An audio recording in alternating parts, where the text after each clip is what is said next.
نماز کا بیان، نماز کی فضیلت و اہمیت۔ ایمان لانے کے بعد مسلمان سے اولین مطالبہ یہ ہے کہ وہ نماز قائم کرے۔ خدا کا ارشاد ہے، اننی انا اللہ لا الہ الا انا فاعبدنی واقم الصلاة لذکری۔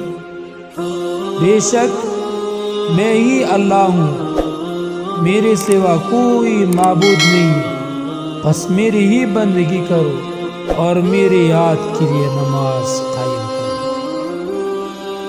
عقائد کے باب میں جس طرح خدا کی ذات و صفات پر ایمان پوری دین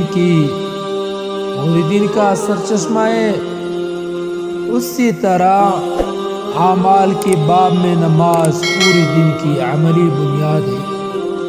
یہی وجہ ہے کہ قرآن میں تمام عبارتوں سے زیادہ نماز کی تاکید کی گئی ہے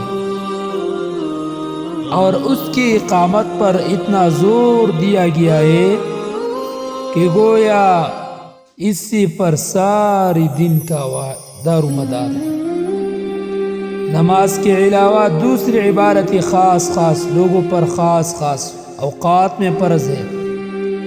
مثلا حج اور زکوٰۃ صرف ان مسلمانوں پر فرض ہے جو مالدار ہوں۔ روزے سال میں صرف 1 مہینے کی فرض ہے، لیکن نماز ایک ایسا عمل ہے جس کے لیے ایمان کے سوا کوئی اور شرط نہیں۔